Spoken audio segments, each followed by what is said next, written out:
Good morning, everybody, and welcome to the American Enterprise Institute. I'm Danielle Pletka. I'm the Senior Vice President for Foreign and Defense Policy Studies here at AEI. We're a little tight for time today, so I'm not going to take a lot of time with introductions. I think Ambassador Nikki Haley is well known to most of you here. She is the former governor of South Carolina. She is the daughter of immigrants. What a great success story she is. And she is now our United Nations permanent representative. She increasingly has become, to many rogue nations around the world, the voice of America, and a strong and clear one at that.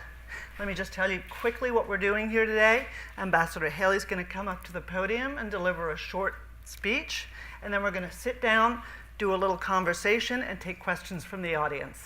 And then we're going to clear the room and go. So with that, Ambassador Haley.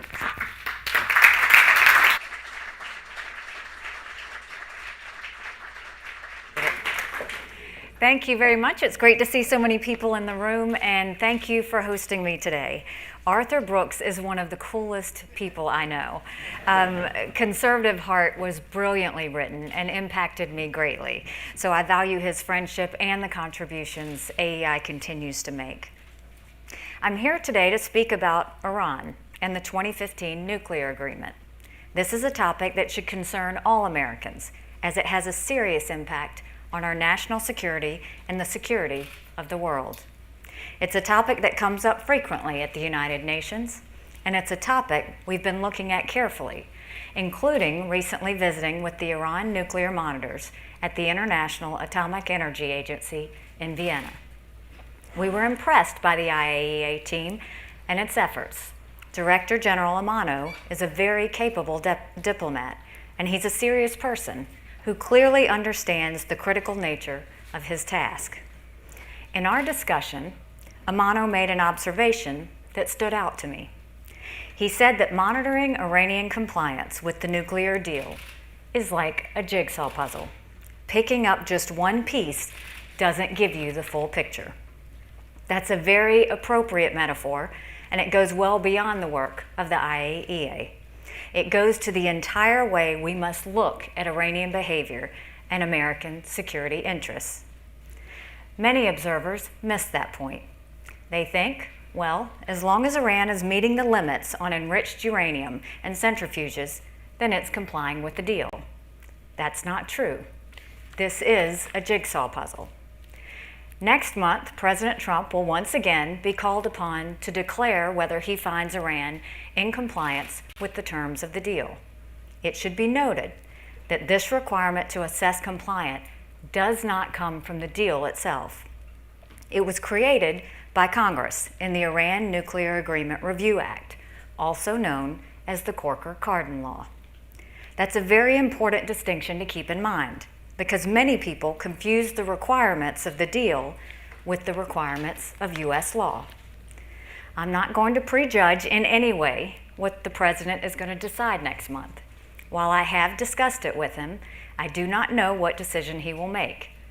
It is his decision to make, and his alone. It's a complicated question. The truth is, the Iran deal has so many flaws that it's tempting to leave it. But the deal was constructed in a way that makes leaving it less attractive. It gave Iran what it wanted up front, in exchange for temporary promises to deliver what we want. That's not good. Iran was feeling the pinch of international sanctions in a big way. In the 2 years before the deal was signed, Iran's GDP actually shrunk by more than 4%. In the 2 years since the deal and the lifting of sanctions, Iran's GDP has grown by nearly 5%. That's a great deal for them. What we get from the deal is not so clear. I'm here to outline some of the critical considerations that must go into any analysis of Iranian compliance. And I hope to debunk some of the misperceptions about the decision the president will face next month. The question of Iranian compliance is not as straightforward as many people believe. It's not just about the technical terms of the nuclear agreement. It requires a much more thorough look. Iranian compliance involves three different pillars. The first is the nuclear agreement itself, the Joint Comprehensive Plan of Action, or JCPOA. The second pillar is UN Security Council Resolution 2231, which endorsed the nuclear deal but also restricted numerous other Iranian behaviors. And the third pillar is the Corker-Cardin Law, which governs the president's relationship with Congress as it relates to Iran policy. Before diving into these details, it's important to lay a foundation for exactly what we're dealing with when we talk about the Iranian regime. Judging any international agreement begins and ends with the nature of the government that signed it. Does it respect international law? Can it be trusted to abide by its commitments? Is the agreement strong enough to withstand the regime's attempt to cheat? Given those answers, is the agreement in the national interests of the United States? The Islamic Republic of Iran was born in an act of international lawbreaking. On November 4th, 1979, a group of Islamic revolutionary students overran the U.S. Embassy in Tehran. In violation of international law, they held 52 American Marines and diplomats hostage for 444 days. For the 38 years since, the Iranian regime has existed outside the community of law-abiding nations. Henry Kissinger famously said that Iran can't decide whether it is a nation or a cause. Since 1979, the regime has behaved like a cause, the cause of spreading revolutionary Shiite Islam by force. Its main enemy and rallying point has been and continues to be what it calls the Great Satan, the United States of America. And the regime's main weapon in pursuit of its revolutionary aims has been the Islamic Revolutionary Guard Corps, or IRGC. Soon after the revolution, the IRGC was created to protect the revolution from its foreign and domestic enemies. The IRGC reported not to elected government, but to the supreme leader alone. Soon after its own creation, the IRGC founded Hezbollah to spread Iran's influence and its revolution abroad. Then came the bombing of the U.S. Embassy in Beirut in 1983, 63 Americans killed. Then came the bombing of the Marine barracks, 241 Americans killed. Then the kidnapping and murder of CIA Station Chief William Buckley. In 1985, a TWA airplane was hijacked. The body of a U.S. Navy diver was dumped on the runway at the Beirut airport. In 1988, U.S. Marine Colonel Robert Higgins, a UN peacekeeper in South Lebanon, was kidnapped and executed. Under the IRGC's direction, Hezbollah then expanded its lethal reach to Europe, Africa, Asia, and the Americas in search of victims to kill. In 1994, a Jewish community center in Buenos Aires was bombed, 85 killed. In 1996, a truck bomb blew up Kabar Towers in Saudi Arabia, 19 U.S. airmen killed. Throughout the Iraq War, the number one killer of U.S. troops was improvised explosive devices, or IEDs, the deadliest of which were supplied by the IRGC. Thousands of American men and women were wounded or killed. In 2005, Lebanese Prime Minister Rafik Hariri was assassinated. In 2011, the U.S. disrupted an IRGC plot to bomb an American restaurant less than 2 miles from here. The target was the Saudi ambassador. Today, Hezbollah is doing the Iranian regime's dirty work, supporting the war crimes of Syria's Assad, and it is building an arsenal of weapons and battle-hardened fighters in Lebanon in preparation for war. This is the nature of the regime and its quest to overturn the international order. Its power and influence has grown over time. even as it remains unaccountable to the Iranian people. It's hard to find a conflict or a suffering people in the Middle East that the Iranian regime, the IRGC, or the proxies do not touch. In parallel with its support for terrorism and proxy wars, Iran's military has long pursued nuclear weapons, all while attempting to hide its intentions. For decades, the Iranian military conducted a covert nuclear weapons program, undeclared and hidden from international inspectors. In 2002, Iranian dissidents revealed the existence of a uranium enrichment plant and heavy water reactor, both violations of Iran's safeguards agreement with the IAEA.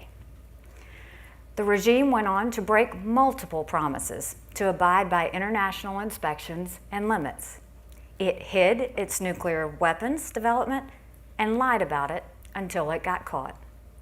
In 2009, American, British, and French intelligence revealed the existence of a secret uranium enrichment plant deep inside a mountain, deep inside an IRGC base.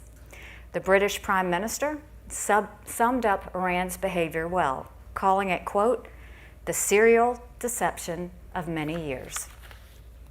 It was soon after this that President Obama began negotiating a deal with Iran. The deal he struck wasn't supposed to be just about nuclear weapons. It was meant to be an opening with Iran, a welcoming back into the community of nations. President Obama believed that after decades of hostility to the U.S., the Iranian regime was willing to negotiate an end to its nuclear program. Much has been written about the JCPOA. I won't repeat it all here. Let's just say that the agreement falls short of what was promised. We were promised an end to the Iranian nuclear program. What emerged was not an end, but a pause. Under the deal, Iran will continue to enrich uranium and develop advanced centrifuges. We were promised anytime, anywhere inspections of sites in Iran. The final agreement delivered much less. The promised 24/7 inspections apply only to Iran's declared nuclear sites. For any undeclared but suspected sites, the regime can deny access for up to 24 days. Then there's the deal's expiration dates. After 10 years, the limits on uranium, advanced centrifuges, and other nuclear restrictions begin to evaporate. And in less than 10 years, they have the opportunity to upgrade their capabilities in various ways. The JCPOA is therefore a very flawed and limited agreement. But even so, Iran has been caught in multiple violations over the past year and a half. In February 2016, just a month after the agreement was implemented, the IAEA discovered Iran had exceeded its allowable limit of heavy water. 9 months later, Iran exceeded the heavy water limit again. Both times, the Obama administration helped Iran get back into compliance and refused to declare it a violation. If that's not enough, the biggest concern is that Iranian leaders, the same ones who in the past were caught operating a covert nuclear program at military sites, have stated publicly that they will refuse to allow IAEA inspections of their military sites. How can we know Iran is complying with the deal if inspectors are not allowed to look everywhere they should look? Another major flaw in the JCPOA is its penalty provisions. Whether an Iranian violation is big or small, whether it is deemed material or non-material, the deal provides for only one penalty. That penalty is the reimposition of sanctions. And if sanctions are reimposed, Iran is then freed from all of its commitments that it made. Think about that. There is an absurdly circular logic to enforcement of this deal.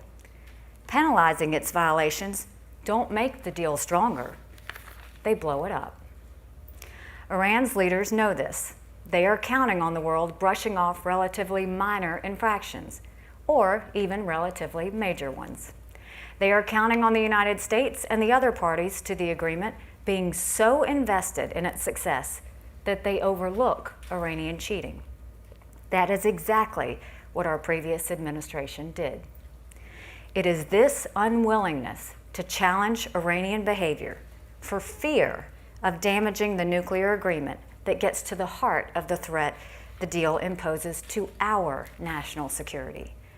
The Iranian nuclear deal was designed to be too big to fail.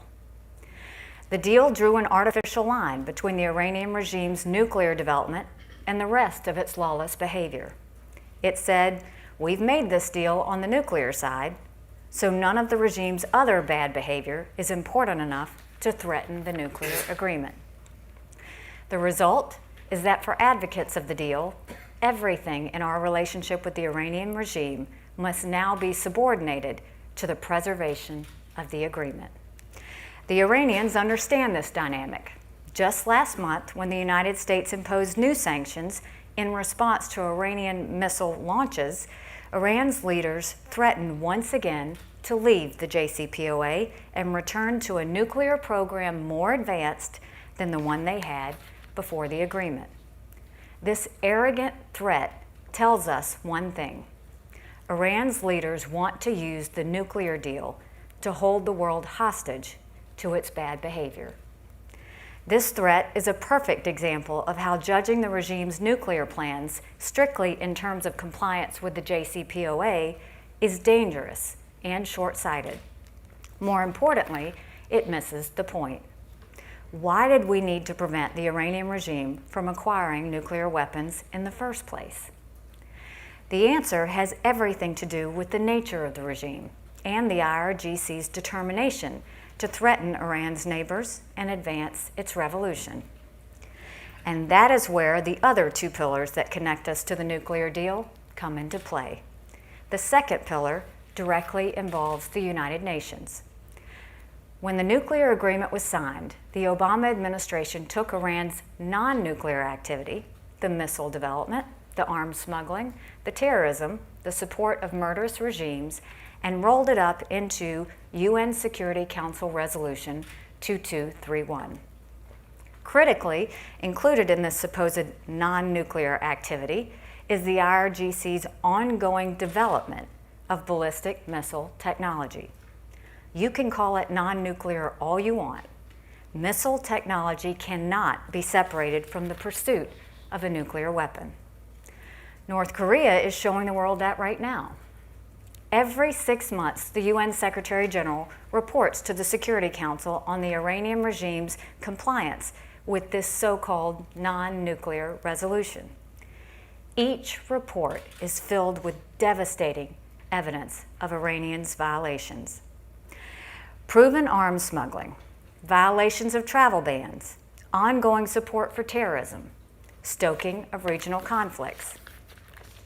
The Secretary General's report also includes ample evidence of ballistic missile technology and launches.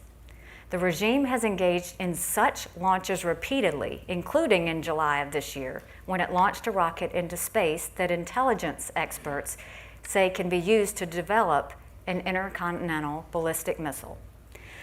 They are clearly acting in defiance of UN Resolution 2231 by developing missile technology capable of deploying nuclear warheads.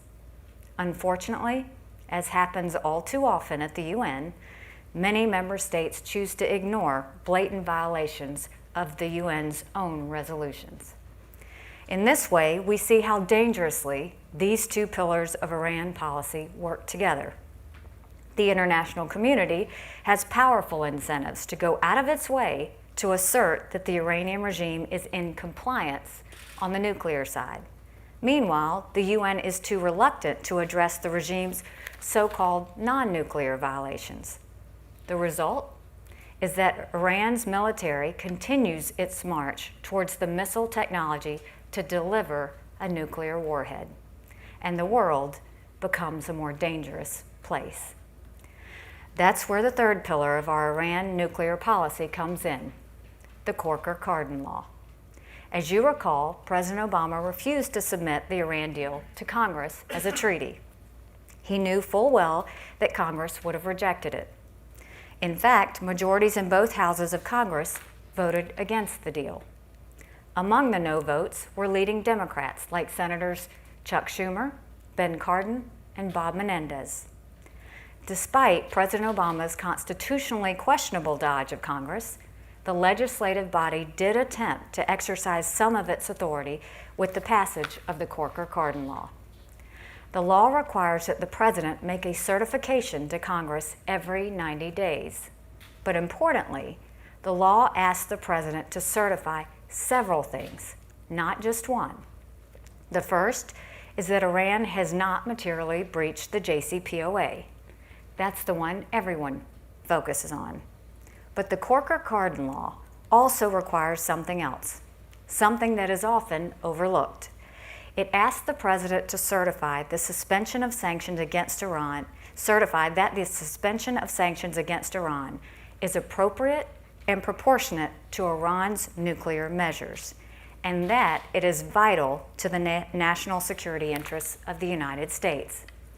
So regardless of whether one considers Iran's violations of the JCPOA to have been material, and regardless of whether one considers Iran's flouting of the UN resolution on its ballistic missile technology to be non-nuclear, U.S. law requires the president to also look at whether the Iran deal is appropriate, proportionate, and in our national security interests. Corker-Cardin asks us to put together the pieces of the jigsaw puzzle. Under its structure, we must consider not just the Iranian regime's technical violations of the JCPOA, but also its violations of Resolution 2231 and its long history of aggression. We must consider the regime's repeated demonstrated hostility towards the United States. We must consider its history of deception about its nuclear program. We must consider its ongoing development of ballistic missile technology. And we must consider the day when the terms of the JCPOA sunset. That's a day when Iran's military may very well already have the missile technology to send a nuclear warhead to the United States, a technology that North Korea only recently developed. In short, we must consider the whole picture, not simply whether Iran has exceeded the JCPOA's limit on uranium enrichment. We must consider the whole jigsaw puzzle, not just one of its pieces. That's the judgment President Trump will have to make in October. And if the president does not certify Iranian compliance, the Corker-Cardin Law also tells us what happens next. What happens next is significantly in Congress's hands. This is critically important and almost completely overlooked. If the president chooses not to certify Iranian compliance, that does not mean the United States is withdrawing from the JCPOA. Withdrawal from the agreement is governed by the terms of the JCPOA. The Corker-Cardin Law governs the relationship between the president and Congress. If the president finds that he cannot certify Iranian compliance, it would signal one or more of the following messages to Congress. Either the administration believes Iran is in violation of the deal, or the lifting of sanctions against Iran is not appropriate and proportional to the regime's behavior, or the lifting of sanctions is not in the U.S. national security interest. Under the law, Congress then has 60 days to consider whether to reimpose sanctions on Iran. During that time, Congress could take the opportunity to debate Iran's support for terrorism, its past nuclear activity, and its massive human rights violations, all of which are called for in the Corker-Cardin. Congress could debate whether the nuclear deal is in fact too big to fail. We should welcome a debate over whether the JCPOA is in the U.S. national security interests. The previous administration set up the deal in a way that denied us that honest and serious debate. If the president finds that he cannot in good faith certify Iranian compliance, he would initiate a process whereby we move beyond narrow technicalities and look at the big picture. At issue is our national security interests. It's past time we have an Iran nuclear policy that acknowledges that. Thank you.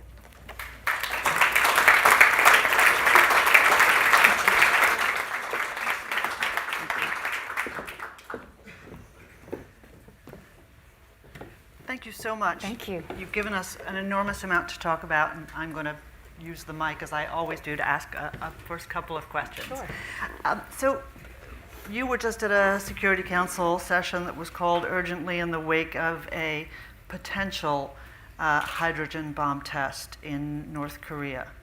Now, you're talking about Iran, a different challenge, but in many ways the same kind of a challenge. I mean, do you see the possibility that Iran ends up in a North Korea situation if more is not done in the coming months and years? I think that's why it's so important for me to talk about this, because I know that if we continue to not look at the Iranian activity, if we continue to just say, oh, we'll deal with that later, we will be dealing with the next North Korea, because we're allowing them to go and develop advanced technology right there in front of us. We're allowing them to have behavior that's in violation of the resolution right in front of us. We're allowing them to sit there and actually tell the IAEA they are not going to let them inspect military sites where we know they have had covert nuclear operations in the past. So what I want the country to understand is we need to wake up. We need to understand this is not something that just suddenly went away. It is still there, but it's hiding behind an agreement that has everyone so scared to touch it without realizing things are going on right now. So you spend a lot of time with our allies and others up in New York. One of the things that you hear from Iran and their friends and supporters is if the United States chooses to walk away from the JCPOA for whatever reason, the Europeans and the Asians and the Russians are not going to be with them. You're going to be walking away on your own, and we're not going to put sanctions back in place. As you lay out your concerns, as you talk to people up in New York, where do you see our allies standing on this? I think our allies are frustrated and they are concerned. They see what we see. They see the violations of the UN resolution. They see the fact that the Iranian regime is saying they're not going to let us look at military sites. They're concerned. Everyone hoped that this deal was going to make the Iranian government good people. But no one looked at the history of Iran. No one looked at all the past aggressions that they have shown. And what we're saying is this deal doesn't change all that. And this deal doesn't change what's happening right now. So our allies very much know that we should be concerned. No, they don't want us to get out of the deal. But this is the thing. Are we going to take care of our allies and making sure they're comfortable? Or are we going to look out for our U.S. security interests? That's the thing. This is about U.S. national security. This is not about European security. This is not about anyone else. This is about the president making a decision on is this in our national security interests to continue down this path that we're on. So one of the things that got the Iranians to the table were the sanctions that you mentioned that really took a bite out of the Iranian economy. The challenge for us then is if the assessment is that in fact they are not complying, that this is no longer in the U.S. national interest, how do we constrain them? This is one of the conversations that a lot of people have in Washington. We focus a lot on the JCPOA. Okay, it's a lousy deal, but it was a carefully constructed one. What happens next? Have you started talking and thinking about what's next? Well, I mean, I think we have to understand you can't put lipstick on a pig, right? So no matter what we do, we can't make this deal look better than what it is. We have to look at the reality that this deal is flawed. So do we allow ourselves to have blinders on to a flawed deal, or do we say, what else can we do? Is there something else we should be doing now to prevent what's going to happen 10 years from now? Because that's a very realistic thing that we need to look at. That's important for our children and our grandchildren and everything going forward, is that we can't continue to kick this down the road. We have to make sure that we're looking out for it. And I think that if you look at North Korea now, the reasons we're pushing for so many sanctions, do we think more sanctions are going to work on North Korea? Not necessarily, but what does it do? It cuts off the revenue that allows them to build ballistic missiles. With what we did with Iran, we cut off the revenue so that they couldn't improve their technology. We cut off the revenue so they couldn't do bad things willingly as much as they wanted to. So instead, we gave them this influx of money that suddenly allowed them to do whatever they want with 24 days notice if we're going to inspect a site. I mean, there's a problem there. And I think we just need to be honest with ourselves that when the JCPOA was passed, when the resolution was passed, when the Corker-Cardin law was passed, that doesn't change the Iranian culture and belief of the government. They are still who they were prior to the deal.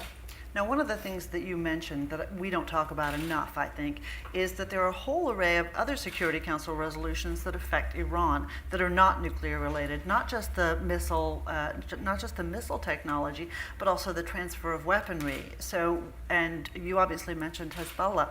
Do you think that there's support out there to start putting pressure on the Iranians who are now in Bahrain, in Yemen, in Lebanon, in Syria, and we could go on for a while. Do you think that there is a growing consensus that we need to do something about Iran's other activities, or is this going to be us standing alone again? So this is the interesting thing. The Iranian, you can look at any place in the Middle East where there are problems, and the Iranian tentacles are there. It's just the reality of the situation. So if you know that, if you know that there's proof of support of terrorism, if you know there's been arms smuggling, if you know that they're in violation of multiple things from that resolution, why isn't it anyone standing up? They're not standing up out of fear that the Iran regime will pull out of the JCPOA. Now, how smart is that? So we're going to ignore all of these things they're doing throughout the Middle East in the name of protecting a flawed deal? That's not smart. It's not being careful. It's not being in front of the situation. What we are looking at is we are not keeping Iranians from doing bad things, we're empowering them. And we gave them a ton of money to do it. And so we can't expect any different behavior. And they will do exactly what they did when I went to the IAEA to have conversations. They will threaten to pull out of the JCPOA. They are threatening the entire world because the entire world thinks the JCPOA is untouchable. But it's not. And what they're doing is happening with or without us. And we have to be realistic about that. Absolutely. I want to open things up to everybody for questions. I'm sure pretty much everybody's familiar with the rules. Please put your important statement in the form of a question, and raise your hand. I'll call on you, and if you would be nice enough to identify yourself and wait for the mic. Michael Rubin from AEI. Thank you very much, Governor, Ambassador. Yes, thank you. The question I have is, did the JCPOA encourage and embolden the reformists in Iran? Are the reformists in Iran sincere, or are we caught up in a game of good cop, bad cop when it comes to Iranian politics? Thank you. So it's a great question, but I don't know that I have the answer to it. But what I do have the answers to is the historic nature of the Iranian regime. If you look at how they've been in the past, they have always threatened the United States. They have always done bad activity. They have always been involved in terrorism. They're not going to change their stripes just because of a deal. So what we did is we gave them a deal. What do Iranians typically do? They sidetrack the deal. They find other ways. They get creative. What we know is they have hid things in the past, and they've lied about it until they've gotten caught. This is the same scenario. Yes, the IAEA is doing a great job looking at declared sites. There are hundreds of undeclared sites that have suspicious activity that they haven't looked at. So are we just going to go and covet and protect this deal and ignore the fact that reality is they could very well be cheating like they've done many times before? And that's why I think the United States needs to have a conversation about, are we being smart to ourselves, or are we being played for fools? There's really a bigger question here, though. It's not, we talk a lot about Iran, we talk a lot about the bad things that they're doing, but there is actually the Nuclear Nonproliferation Treaty that stands in the balance as well. Well, we have North Korea, we have the Iranians, we have Pakistan, we have all these other countries that now have nuclear weapons. And if the IAEA is basically a toothless tiger, then you have to ask what purpose this is all serving. I don't think the IAEA is a toothless tiger. I think they actually do very good work. They do inspections. This was a lot to give them. This was a lot. You've got the fact that there are hundreds of sites. Their experts can only look at so many, and they have said of the sites they've seen, those are in compliance. No one's talking about of the sites they haven't seen. That's the talking point that gets missed. It's easy to say, oh, but they're in compliance. Well, that's easy for me if I'm asking my son, did you finish your homework? And he says, well, I finished the first page. It's not all of the homework. And so that's a lot of what we're talking about as we deal with this. Lisa, please.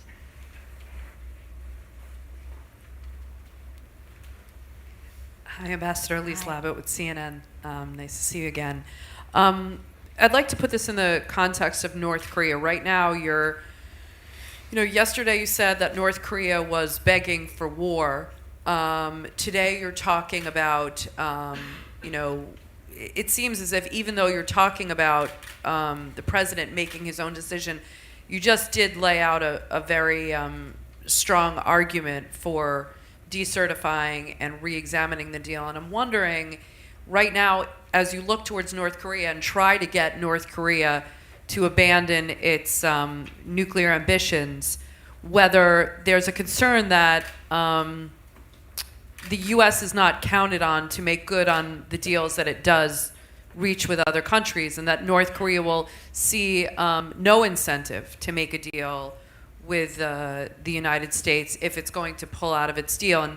And just as you laid out this case, I know you said that the president will make the decision. Are you recommending that he decertify? Because you certainly seem to lay out a persuasive argument for decertifying and triggering this nationwide debate. Thank you. So I think there's a couple of things there. I'm not making the case for decertifying. What I am saying is, should he decide to decertify, he has grounds to stand on. That is basically all I wanted to do, was put out the facts, because I think it's very easy to just talk about compliance in the JCPOA, but there's so much more to the story that we need to be looking at, and there's so much more that the president has to be looking at. And so what I am doing is just trying to lay out the options of what's out there, what we need to be looking at, and knowing that the end result has to be the national security of the United States. It's protecting Americans so that they aren't in danger to threat. Now, you talked about North Korea and whether others would think that we don't stay in a deal. What's more important is we let others know we will stay in a deal as long as it protects the security of the United States. We should at no time be beholden to any agreement and sacrifice the security of the United States to stay in agreement and say that we'll do it. We should always let every country know, whether it's North Korea, Iran, or anyone else, that we will always look out for our interests, our security, and make sure that it's working for us, not making sure that it works for everyone else. That's very important.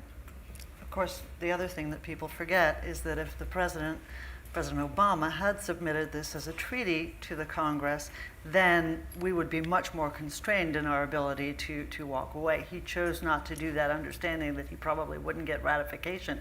But if there's anyone to blame for the fact that now Donald Trump can make this decision, it is in fact the previous administration. That was their call. And it would be interesting to see what the debate in Congress would be like when they have to look at everything, when they have to look at all aspects of Corker-Cardin, when they go and look at that.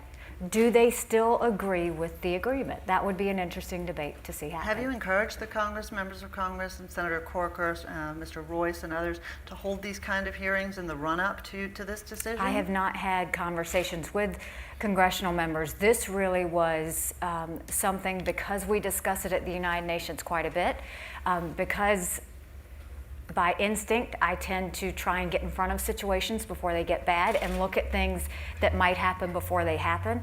And because I wanted to make sure that I provided as much information to the president on the issue as I could, going to the IAEA, asking the right questions, seeing we never asked the IAEA to do anything.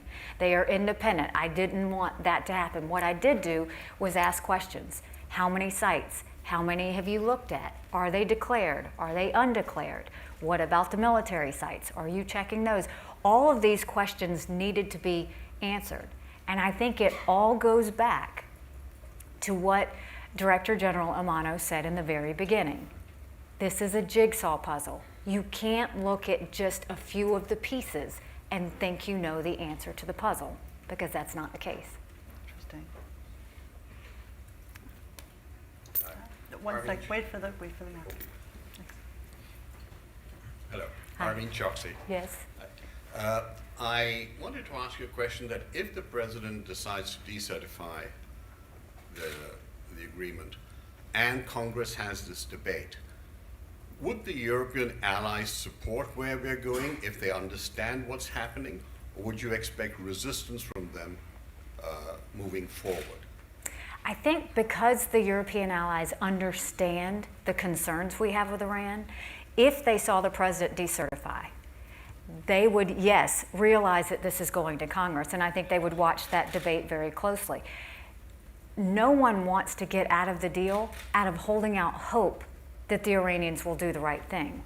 But I think we have to be honest enough to say, but what if they're not?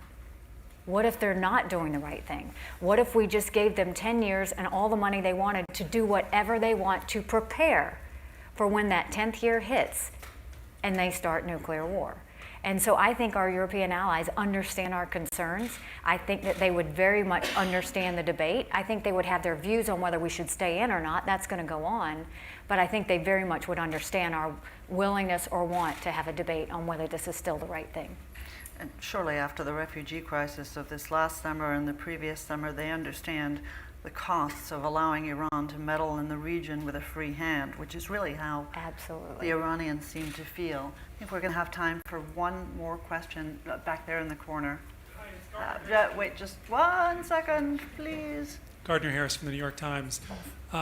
Ms. Ambassador, this administration has now thrown the Dreamer and DACA to Congress. It's not a debate Congress wants. It sounds like you want to throw the Iran deal to Congress, which I can tell you right now, even your allies on the Republican side will tell you is not really a debate they want to have right now on Capitol Hill with all the things that are going on. This administration has the power to decide to stay in the deal or get out of the deal. Why this middle path where you decertify and then force Congress to make this hard decision for you instead of making that hard decision yourself? And when I talk to the European allies, they say very clearly that they want this deal to continue. Do you really think that you will be able to persuade them, if you get out of the deal, to create another sanctions regime when their message during the debate was uniformly that they would not do so? Thank you for the question. First of all, this is not just a middle-of-the-road situation. That's U.S. law. Corker-Cardin is U.S. law. And what it says is the president is obligated to make the decision on whether this is still in the U.S. national interest. What the law says is the president has to re-look at this every 90 days. So that's not us trying to sidestep. That is U.S. law, and that is law that the president has to follow. And in good conscience, for all Americans, we should want the president to honestly reevaluate every 90 days to make sure that if things have changed, we're moving accordingly, and if they haven't, we're not. I get that Congress doesn't want this. This is not an easy situation for anyone. It's not easy for the president. It's not easy for the Security Council. It's not easy for Congress. But our lives are not about being easy. Our lives are about being right. And we have to make sure that every decision we make is right.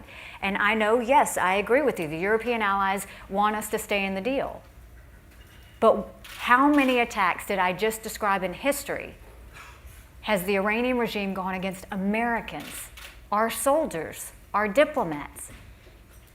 The Europeans can't say that. They're now having to deal with that. But again, our job is not to make sure that Europeans are happy with us. Our job is to make sure we're keeping the American public safe.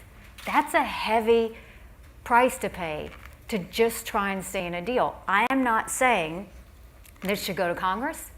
I'm not saying we should get out of the deal. I'm not saying anything in terms of what should or shouldn't happen. What I am saying is we owe it to ourselves to look at every aspect of this deal and understand that this was a flawed deal, and understand that this flawed deal has negative consequences as well.